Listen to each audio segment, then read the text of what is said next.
સિંકુ મારો દીકરો હું કલે આકડી જઈને મમ્મી સાંભળીને ઘડીક થાય તો સોવા જાય. તાર મમ્મી આવે હો. વીકનેસ પણ એવી કે તું પૈસા દે એમ હાસુ ભાઈ તારે ને હું છે મારી કપાતર છે તું. એ મારું ઓપરેશન કરેલું હતું. એ મને એમાં બે આઈડી ને તી ઓલી બે મને ઘેરી લીધી, એક ઓલી બાજુ ઘેરી એક આ બાજુ તું ઘેરી. હું કહું ઊભી રહો પૈસા લે એમ કરીને ટાકા કાઢીને આવી ડાયરેક્ટ સીડીઓ ચડીને ભાગી. તમારે કાંઈ બી ધક્કા તો નહીં આને લઈને આવવાના. પાણી હે એમાં. ઓલી મારી બેન કે તારું બસ હાલત હતું એ કે આની માથે ડોક્ટર બેહાડે એમ છે. હું હાલતું ચેકઅપ ના થાય ત્યાં સુધી આપણે આપણા જીવને શાંતિ ન થાય. તો બાવને આપણે ચેકઅપ ને બધી રીતે વ્યવસ્થિત રીતે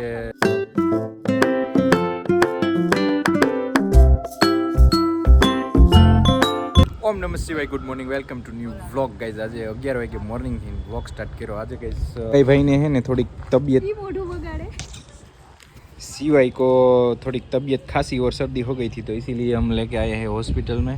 और अभी रिक्शा में हो रहा है दर्शना का खाना, दाल और चावल का दाल भात में. તમે ખાઈ લો ને હું ખાઈ લો બસ ખાઈ લો નકર આ સીવલો રહે નહીં. સીવલું રહે નહીં. શિવલા મમ્મીને અત્યારે ભૂખ લાગી ગઈ છે. મેં કીધું ગાય દાળ ભાત લેતો આવું. મજા આવે, આહાટ મળે, આરામ લઈ લે. આરામ પાછળ ઓલો બ્લેન્કેટ છે એની માથે.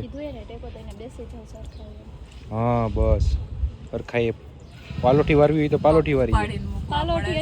આ નવો એક્સપિરિયન્સ છે ને, એટલે જરીક પણ એને કંઈ પણ થાય ને તો તરત દવાખાને રિક્ષામાં ચલાવી અને રોદા ન લાગે એમ લઈને આવતો રહ્યો. 1.5 કલાક સુધીમાં વારો આવશે તો બાવને બતાવી દઈએ. આ વિસ્તારમાં છે ને લગભગ હોસ્પિટલો છે. જો અહીંયા આવકાર, જીવનદીપ, પછી બાજુમાં મધર કેર છે અને હાડકાની હોસ્પિટલ, એમડી, પછી ગાયનેક, લગભગ ટોટલી હોસ્પિટલ અહીંયા આવેલી છે. કેશોદની અંદર બસ સ્ટેશન એરિયા છે ને એની પાછળ આને ગાઈઝ હોસ્પિટલ હાઉસ તરીકે પણ ઘોષિત કરી દીધું, કારણ કે એટલી હોસ્પિટલ કેશોદ જેટલી તો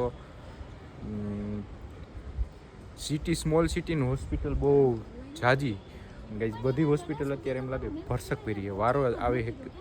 વારો જ આવી શકે એમ છે નહીં, કારણ કે શિયાળો છે એટલે બાળકોની હોસ્પિટલ તો ફૂલ જ છે. નાના છોકરાઓને શરદી ઉધરસ તો નોર્મલી હોય જ, પણ જ્યાં સુધી આપણે એકવાર રિપોર્ટ કે ચેકઅપ ના થાય ત્યાં સુધી આપણે આપણા જીવને શાંતિ ન થાય.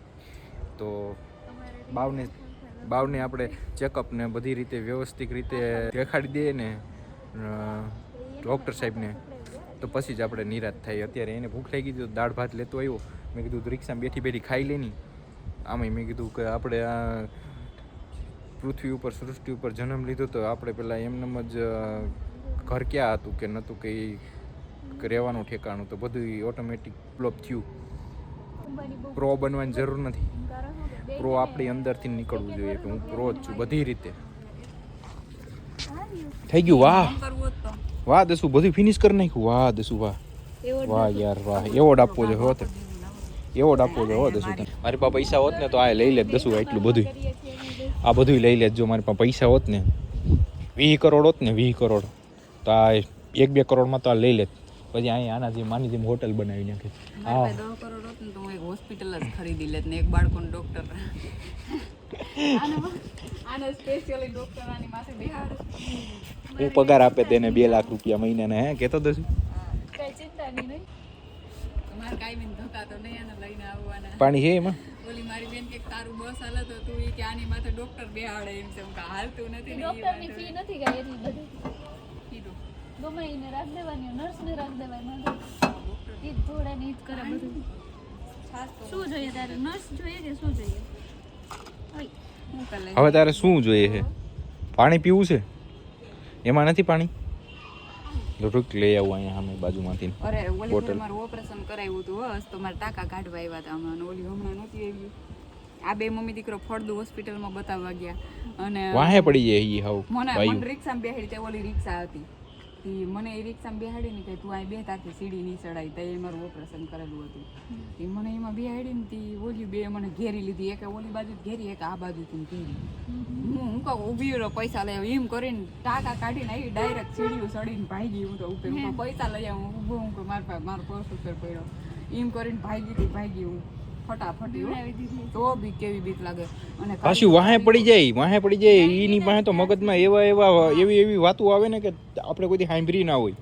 મને ખબર છે આ એક અમુક એકલ્યું બાયું રખડતી હોય ને અહીંયા આવી હોય ને તો એની વાહે પડી જાય ઘેરી લઈ એને 30, 40, 50 રૂપિયા જી ને હાથમાં આવે ને લઈ જ લઈ.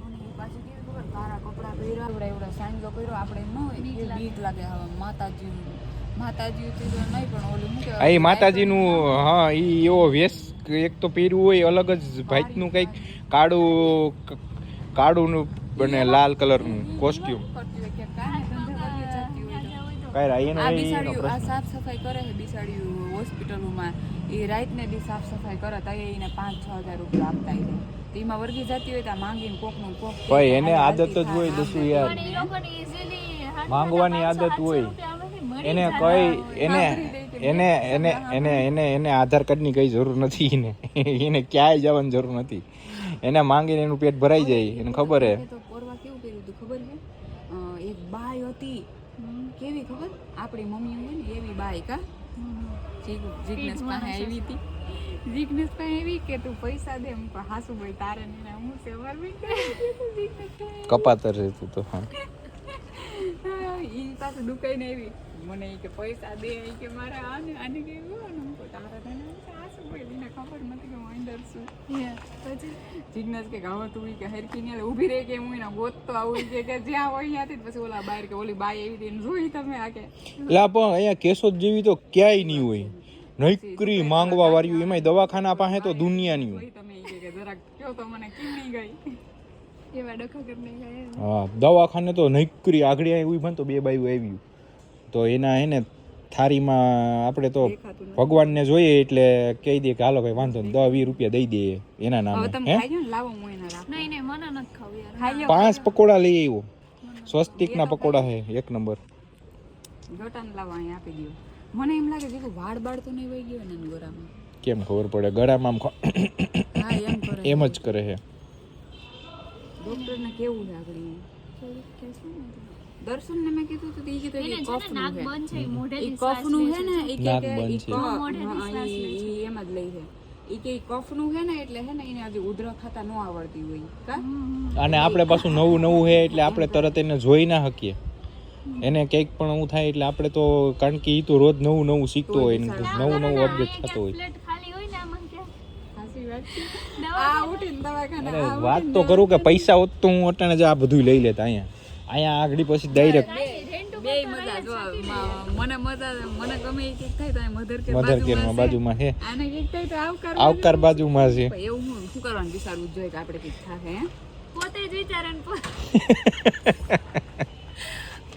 એ એક મજાકની વાત કરે દે શું કાતે બાકી તો અંદરથી સ્ટ્રોંગ છે બલવાન છે તું હાલ હવે અંદર બેસી જા જાવ અંદર બેસી જા હાલ બેસી જા હું ફોન કરું ઓલાને પાછો પોતાડી દો મને એવું લાગે કે ના ગળામાં દુખાવો હા ભાઈ એ આગળ ડોક્ટરને બતાવી દેવું ન આવડતી હોય છે અને જોજો પાછળમાં સોસ બોસની માથે ન દો સાચી વાત છે શાહીની માથે તો બેહી ગઈ આલે એમ જ મારે જાવું પડ્યું મેં બાવને બતાવી દીધું કાંઈ છે નહીં બાવને ખાલી નોર્મલ ગેસ એસિડિટી છે ને એના માટેની ખાલી એક જ ટીપા આપ્યા એક ટીપાએ બધું નોર્મલ થઈ ગયા ડોક્ટર કે એટલો ઢાંકવાની જરૂર નથી આને હા પેટી પેક કર્યો હોય એને જો વધારે પડતો એક તો એના નાના કપડા કોસ્ટ્યુમ પછી એની ઉપર એનો કોટ એના મોજા લઈ ગરમ કોટ અને પછી પાછું કેરી બેગ હા લાવવામાં નાખજો તો જીગુ ત્યાંથી વયા જવું આમ હા તો હાલો અહીંયાથી વયા જાય અહીંયા નકર ઊભું હોય તો અહીંયા ઊભું ગાઈઝ રોડ બનતો હતો ને તો મેં દર્શનને કીધું કે જો રોડ બની ગયો જો નવો રોડ બન્યો ખબર નથી કે અહીંયા રોડનું કામ ચાલુ છે તો હવે ઉભા રાદર્શને હવે ઘટાને મોજે મોજ છે મોજે દરિયા બટાને કોઈ વાંધો નથી 4 મહિના સુધી ટીપા નાખવાના છે હવે બટા અમને હેરાન ન કરતો કે તો ગાઈઝ આવું કામ પેલા બહુ જોતા મહિને 15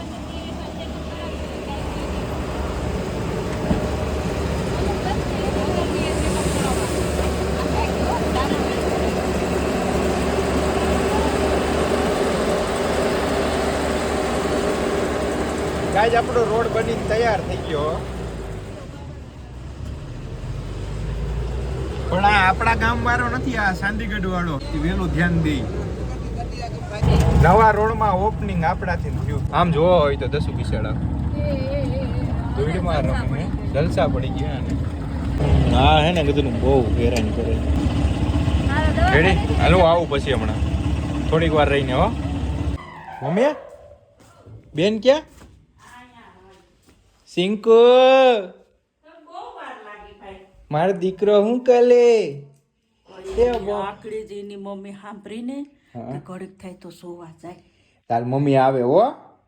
એટલે હું વાર લાગે મોટા? અરે પણ વારો તો આવવો જોઈએ ને, ગીરદી એટલી જો નથી વાતો ને. હું કીધું ગેસ એને કેમ ગેસ થઈ? એને ઓલો હવા દાણા પાણી ટીપાન કીધું હોત તો પેટ ભરાવી ને હે ને જ્યાં સુધી ટકાર ના લઈને ત્યાં સુધી એને ઊભો રાખવાનો. હા બીજું કઈ નથી કીધું ડોક્ટરે. અને બાકી ઈ કે હે ને સર શિયાળાની હિસાબે 4 મહિના શરદી તો રહેવાની. એ કે ઓલા છે ને નોઝલ ડ્રોપ એ નાખી રાખવાના. યો બેન તને તારી મમ્મી સાંભળી ને કેટલા ગાંઠિયા ખાતા. બેન ગાંઠિયા ને મમ્મા મજા આવી ગઈ ખાવાની. વાડામાં રમે હે તો એ આગળ આવે તાર મમ્મી. ઓ દીકા ઓદી આ દીકરો રમે રાખ્યો મારો દીકરો તો એ એકલો. ઘડીક મમ્મી તો ઈ જ કહેતી હતી કે ઈ કઈ નહીં કે ઓલું કરે ગાંઠિયા ખવડાવ્યા, વેન નહીં કરે. ખાધી, રોટલી ખાધી. કામ જા મોટા બાપુ પાજા. હે દીકા લીવાનો તું લઈ નતો ગયો તી બુટક. હાલ હું છે ને પેલા હાથ પગ ધોઈ નાખું. હો ક્યાંક નીકળી. ઓહો અત્યારે આવીને આપણે સસ્તું કામ કરી નાખ્યું, મેગી બનાવવાનું. કારણ કે ભૂખ લાગી હતી તો ત્યાં થોડો ઘડો નાસ્તો કર્યો હતો. તો એ પછી હું કે આવવામાં મોડું થઈ ગયું, 5 તો વાગી જ જાય. સવારની વાત હતી આજે. એક અદ્ભુત એક્સપિરિયન્સ થાય છે અત્યારે, નેક્સ્ટ લેવલ. જિંદગીમાં બધાય નાના મોટા પડાવ ઉતાર ચડાવ તો આવતા જ રહી. એક્સપિરિયન્સ મોટી વસ્તુ છે હંમેશા માટે. તો અત્યારે મેં બનાવી મેગી, મસાલો નાખવાનો બાકી છે. મેગીમાં મસાલો નાખ્યા પછી મેગીનો કલર એમાં આપણોય બદલાઈ જાય ક્યારેક ક્યારેક. કોકની અમુક એવી વાતું સાંભળીએ ને, પણ હું કાને સાંભળવી જોઈએ કોઈની વાતું. લાલ પીળી મેગી આપણી તૈયાર થઈ ગઈ. ઓ મારી ફાઇનલી લેટેસ્ટ ડિશ એક છાશના ગ્લાસની સાથે. મેં રાખો મને પણ મેગી આપી. કેમ બાકી જોજો.